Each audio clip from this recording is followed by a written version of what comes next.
आप लोग नहीं सुने हैं या देखे नहीं है? मैं सुना भी हूँ, देखा भी हूँ, एक नहीं सैकड़ों। अजमेर शरीफ में जम्मू कश्मीर से एक शख्स आया जो अपने वक्त का बादशाह से कम नहीं था, इतनी दौलत थी उसके पास, किसी काम में उसको नुकसान न हुआ, अपनी सारी जायदाद को बेच दिया मगर कर्ज अदा नहीं हुआ। वो अपने घर बार को छोड़कर, बीवी बच्चों को छोड़कर अजमेर में आ गया। उसको लगा कि गरीब नवाज की बारगाह में जाएंगे तो मेरी परेशानी दूर हो जाएगी। और हकीकत बात है, जिसको दुनिया में कहीं ना मिले वो गरीब नवाज की बारगाह में जाए। वो अगर इतना मांगा है तो उसे इतना मिले।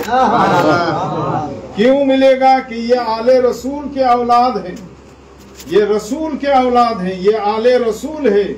ये लेते इतना है और देते इतना है ताकि जिंदगी में फिर उस आदमी को मोहताजी का सामना करना न पड़े, गरीबी कभी उसकी जिंदगी में आए ही ना। इतना अता करते हैं। अजमेर में आया, वो 6 महीने अजमेर में पड़ा रहा मगर बंदा हिला नहीं। उसने भी इरादा कर लिया, गरीब नवाज जब तक आप मेरी परेशानी दूर नहीं करेंगे आपका दरबार हम छोड़ेंगे नहीं। 6 महीना गुजर गया। एक दिन अचानक ये सोया है, रात के सन्नाटे में कहीं कोई आवाज नहीं है। एक सफेद पोश इंसान जिसके चूल दाढ़ी बाल सब सफेद थे, लिबास भी सफेद थे, उनके जिस्म में लिबास की तरह सफेद था और नूर की चमक थी। वो इंसान आया और कहने लगा, बेटा उठ जाओ, तुम्हारा वक्त करीब आ गया है मगर तुम्हें यहाँ नहीं मिलेगा, कहीं और मिलेगा। उस जगह का ठिकाना मैं तुझे बताऊंगा, जिसके दरबार में आए हो वो गरीब नवाज तुम्हें भेज रहा। वो आदमी ख्वाब में है, बातचीत हुई और बरेली शहर के बीच में एक मीरानपुर कटरा कह के एक जगह का नाम है। वहाँ एक मेरा औलाद है, मेरा प्यारा है, मेरा चहीता है, मेरा दिल का टुकड़ा है, जिसे दुनिया सैयद मसूद अहमद कलीमी के नाम से जानती है। तुम वहाँ जाओ, जो वो तुम्हें दे उसे ले लेना, घर पहुंचना, तेरी सारी परेशानियां खत्म हो जाएंगी।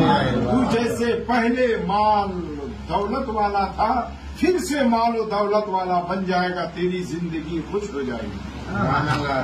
तो सरकार गरीब नवाज ने कटरा आने का उसे रास्ता बताया। वो बंदा कटरा आया, एकदम सुबह के 4 बजे, ठंड का मौसम था, कंबल ओढ़े था, मालूम होता फकीर है। और किसी काम से मैं इत्तेफाक से बिस्तर से उठा, बाहर आना है, तब तक वो आवाज खटखटाने लगा। अल्लाह रहम करे, इतना भोर तो कौन आ गया, अभी तो कोई आने वाला भी नहीं है पीर भाई लोग। इतनी रात को कौन आया कहाँ से? दरवाजा खोला तो उसको देख के मैं डर गया। गोरा चित्ता, ऊंचा लंबा, बाल उसका बिखरा हुआ है, कश्मीरी लिबास, कंबल उम्बल ओढ़ा हुआ है। मैं देख के डर गया उसको। फिर चमक के पूछा, क्या बात है, कहाँ से आए हो? बोले मैं अजमेर से आया हूँ, ये पीर साहब मसूद मियाँ का घर है? हाँ है, यही घर है। बोले हजरत से मुलाकात करनी। उसको अंदर दरवाजा खोल के अंदर लिया। उसके बाद सुबह हुई, फिर उसे चाय वाय पिलाया। उसको कहा आपको नहाने की जरूरत है? बोले भाई नहाने की जरूरत तो है, इतनी दूर से सफर करके आया हूँ मगर मेरे पास कपड़े नहीं है। उसको फिर लुंगी दिया, वो नहाया, अपना कपड़ा पानी से धोया, उसको सर्फ दिया, साफ किया, सुखाया, फिर उससे पहना।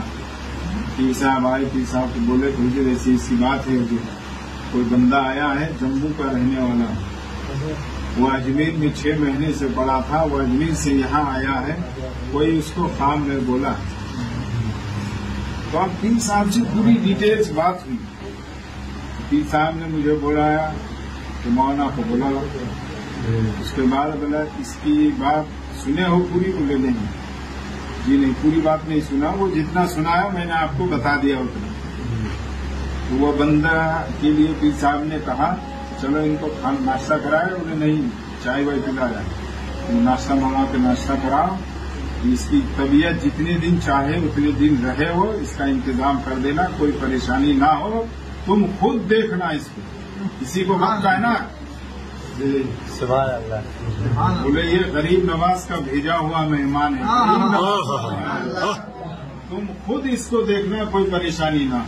और जो चीज की जरूरत हो इसे लाके तुम देना। तो पीर की बात पर अमल किया। वो आदमी हफ्ता भर रहा। पीर साहब ने एक दिन बुलाया, फला फला सामान इसको दे देना और पैसे का पूछ लेना, अगर ना हो तो पैसे भी इनको दे देना। ये जितना मांगे उससे 1-2 हजार फालतू देना, यानी ज्यादा दे देना। तो वो जितना मांगा उससे ज्यादा उसको दिया। वो घर में गया। 2 महीना के बाद वो बंदा फोन किया, बोला मौलाना आप हुजूर पीर साहब से मेरी बात करा दीजिए। मुरीद होके गया था वो, बिल्कुल तैयार होके, गुलाम बन के निकला। बोले पीर साहब से मेरी बात करा दीजिए। बोले अभी नहीं, आपको बात करा दूंगा मैं, लेकिन जब मेरा फोन जाए तो आप फोन रिसीव कर लेना, वरना फिर गड़बड़ हो जाएगा। ठीक है। फोन आया तो वो पीर साहब को सुनाया, हुजूर मैं आपके दरबार में आना चाहता हूँ। बोले क्यों? बोले हुजूर जैसे गरीब नवाज ने फरमाया था, आपने मुंह मुट्ठी बंद करके जो चीज मुझे दी वो काम आ गया। मेरी हालत पहले जैसा होने लगी है, सारा कर्ज उतर गया है। अभी इतना मुनाफा, इतने लाख का मुनाफा मेरा हुआ है, लिहाजा हुजूर मैं आपके पास आना चाहता हूँ। बोले आने की जरूरत नहीं है, तुम उसको कश्मीर में तुम्हारे नजर में जो गरीब नजर आए उसे तुम दे देना, या आने की जरूरत नहीं है। ये है मसूद मियां। कौन कहता है मसूद मियां से करामत नहीं? उसकी जिंदगी बन गई, उसके खानदान की जिंदगी बन गई। ये दुनिया का ये महल है थोड़ा सा, किसी को दे देंगे तो किसी का कम हो जाएगा क्या? कभी नहीं। नियत साफ तो मंजिल आसान। नहीं तो गरीब नवाज का इतना बड़ा कटोरा, आना सागर का इतना पानी कैसे आ गया?